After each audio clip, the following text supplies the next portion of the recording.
Back in March of this year, we saw a big post from Thomas Macy, and it was, I just reintroduced End the Fed.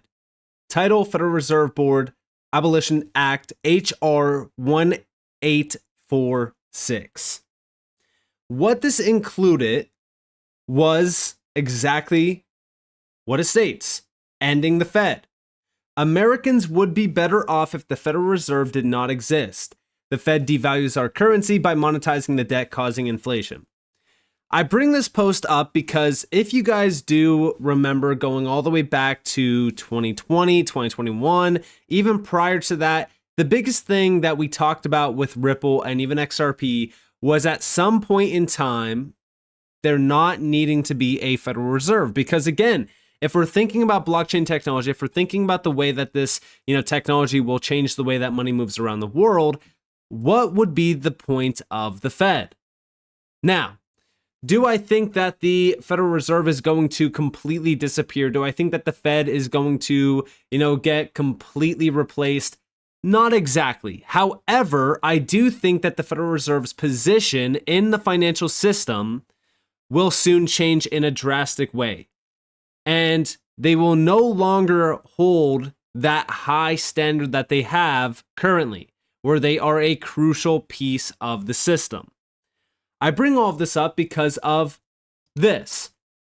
During this entire year, we were hearing talks about Jerome Powell getting replaced. There were 11 candidates to replace Powell at the Fed.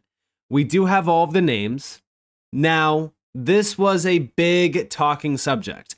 One of the biggest things that we are hearing all throughout this year was how Jerome Powell is not doing his job. The Fed has failed at doing their job. They're too late. They're not doing anything, X, Y, and Z, right?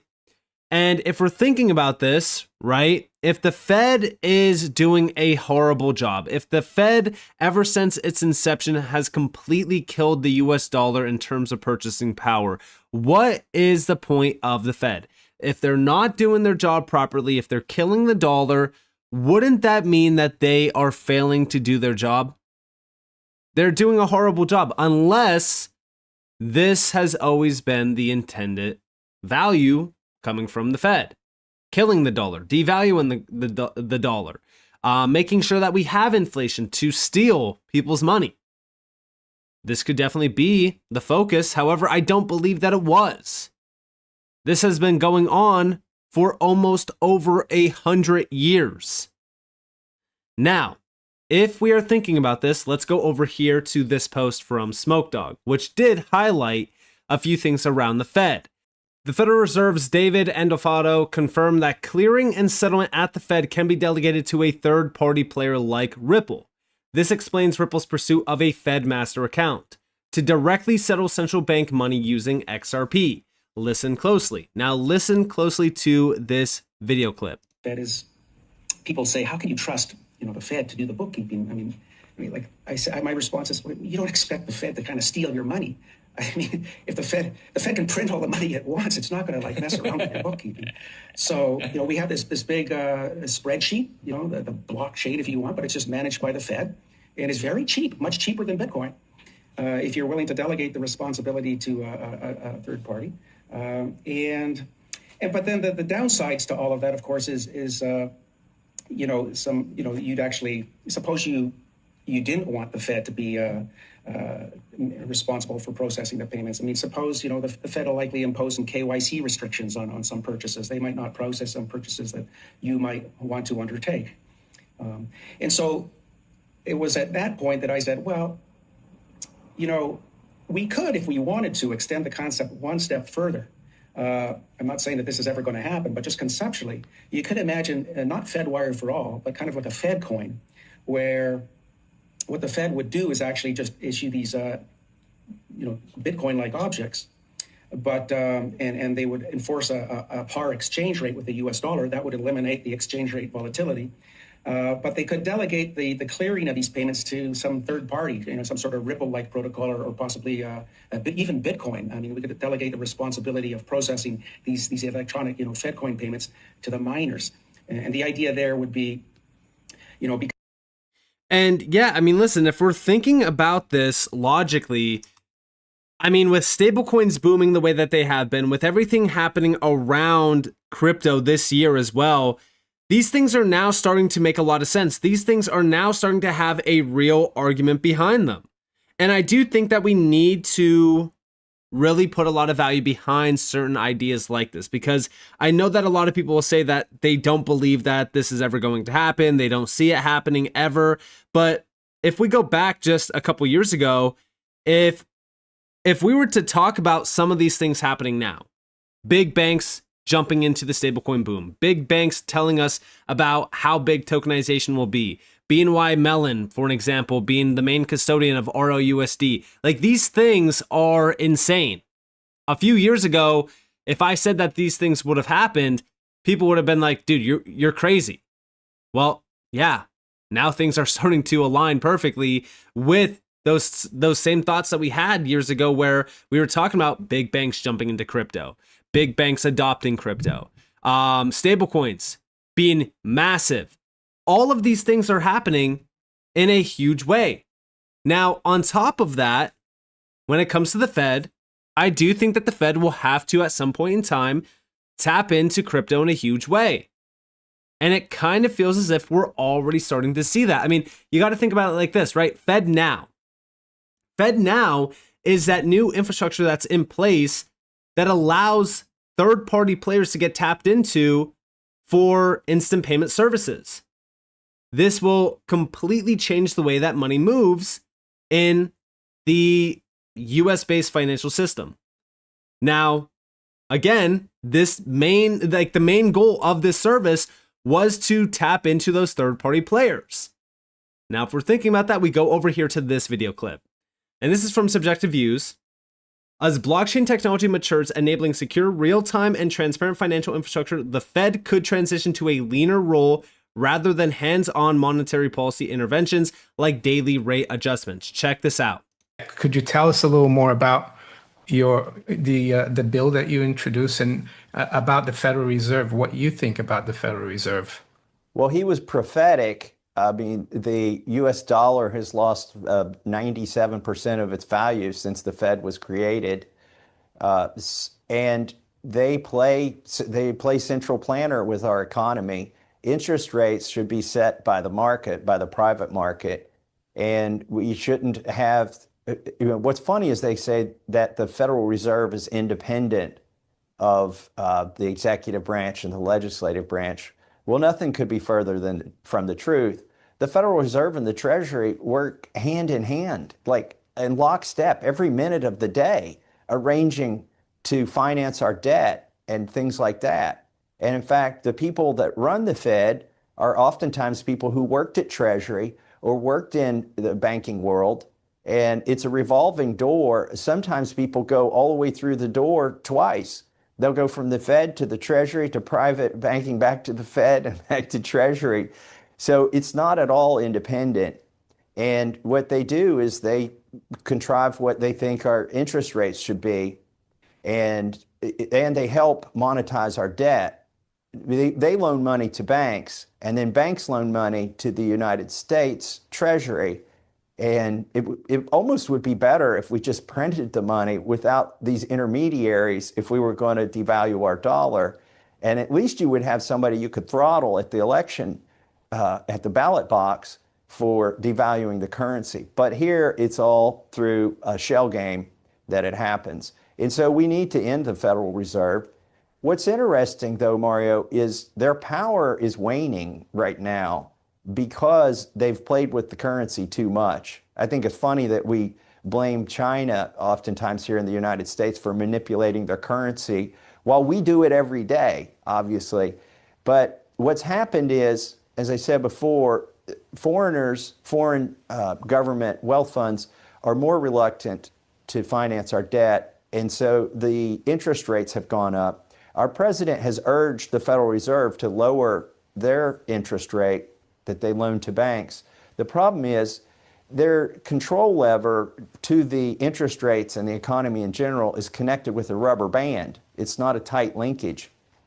And so that rubber band is stretched about as far as it can go. if they were to lower interest rates, let's say 3%, they could probably lower them 0.5% or 1% and juice the economy a little bit. There would be a lot of mal effects. But let's say they tried to lower them 3%. That won't fly because people aren't going to pay 3% less for our debt. And we are one of the biggest markets or consumers of financing is the U.S. government. And so I think the Federal Reserve has less and less influence, even though the president wants to squeeze that lemon for all it's worth. And of course, this is Thomas Macy regarding the Fed. I do think that with blockchain technology, with everything happening around stablecoins, the adoption of crypto itself, I feel as if the impact that the Fed is having, just like Thomas is saying, it's starting to drop. We're starting to see, if you will, dominance around the Fed drop significantly, because again, I don't think that we are going to need these big intermediaries in a new financial system that's dominated by blockchain technology, especially at a time where, you know, if you think about instant payments, I've talked about this on multiple occasions with reserve currencies. Once you have instant settlement, you no longer need a reserve currency. The only reason why we need a reserve currency is we need something that holds stable value over a span of like 5, 7, 10 plus days. And the US dollar has always been that. This is where we start to kind of see all of the factors around this traditional system really breaking down. I mean, we don't need a reserve currency. We do not need the Fed. And this all changes once we have instant settlement. So again, I do think with blockchain technology maturing the way that it has been, with the adoption heating up around blockchain technology, I feel as if it's hurting the role of the Fed in a big way. And then, of course, yes, enter in Ripple, right? Ripple does have that big effect on the market. And what I mean by that is we think about the fact that Ripple is applying for a national bank charter license from the OCC, on top of the fact that they're also applying for a Fed master account. Now, we've already talked about this before. It's definitely a big one. It's definitely something that we need to watch for. But what's the impact of this? Well, I have over here from XRP update. We have institutional rails incoming. Ripple is seeking Fed master account access, meaning direct settlement with the US Federal Reserve. No intermediaries, no friction, just trusted on-chain stable infrastructure for RLUSD. We look at what is a Fed master account. Now, the main thing that we're looking at here is the benefits. Hold deposits directly with the Federal Reserve. Great. Clear and settle payments without going through intermediaries' banks. Like when we think about this, this is cutting out those intermediaries. Access the US payment system directly like the FedWire, the Fed ACH, and instant settlement rails. Only licensed financial entities like national banks or trust banks can apply. So again, this is why you have the national bank charter application, as well as the Fed master account. It goes hand in hand. But we also think about the fact that back in April of this year, okay, the chair of the Federal Reserve was being interviewed by a Ripple advisory board member who is specifically there for RLUSD oversight. Check this out. Well, let me move to something which is more about technological change and new kinds of instruments, cryptocurrencies. How do you see the potential for more favorable regulations coming on them and potential risks from that for the system? You know, so we went through a wave of failures and fraud and things like that were the headlines for a couple of years. And I think what you see now is, and during that period, by the way, we worked with Congress to try to get a legal framework for stablecoins, which would have been a nice place to start. We were not successful. I think that the climate is changing and you're moving into sort of more mainstreaming of that whole sector. So Congress is again looking at both the Senate and the House are looking at a legal framework for stablecoins. depending on what's in it, that's a good idea. We need that. There isn't one now. And stablecoins are a digital product that could actually have fairly wide appeal and should contain consumer protections of the typical sorts and transparency. And that's what the Senate and the House are working on. So that's a positive thing. I also think some of the, we took a pretty conservative, and other bank regulators took an even more conservative perspective on the guidance and rules we imposed on banks. I think there'll be some loosening of that, and I think we'll try to do it in a way that preserves safety and soundness, but that permits and fosters appropriate innovation, but that does so in a way that again doesn't put consumers at risk in ways they don't understand or make banks less safe and sound. And again, when we think about this is Jerome Powell addressing stablecoins, the role of stablecoins in the financial system.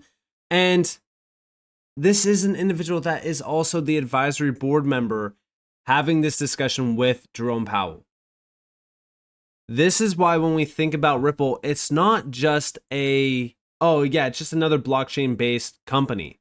No, we already know that FedNow offers connections to Volante and other Ripple partners that have spotlighted Ripple around ISO 20022 adoption. When we think about what's happening around our financial system, it's changing, it's evolving. And when we really look at the role of the Fed, when we look at the role of, a lot of these big players, these intermediaries, I do think that they'll start to kind of take a backseat role. We'll start to see these big players like Ripple have their infrastructure fully adopted in, because it's already happening, and that's going to be the main rails. So if we're thinking about Ripple replacing the Fed, yeah, you could definitely say that, Ripple will essentially replace the Fed. But it's not going to replace the Fed the way that everyone else believes so, like where Ripple basically becomes the new Fed. I just think that the Fed itself is going to take more of a backseat role, and companies like Ripple or even projects like, XRP and Hedera and Algorand and things like that, they're going to be the main rails. So we'll have new rails completely. The Fed will no longer be a main player here. The FedNow service will have all of those new rails, those blockchain rails connected into the traditional system, and we'll start to see a completely new world of finance really erupt. So I'm definitely excited about this. I've been watching this closely, and I think everyone else should also pay attention to this. And with that being said, I hope that you guys enjoyed this video. If you guys did, definitely leave a like, subscribe, turn notifications on because more free content. You guys are more than welcome to follow me on Twitter and join the free Discord on the description below. And with that being said, guys, it's been Nick. Thanks for watching. Peace out.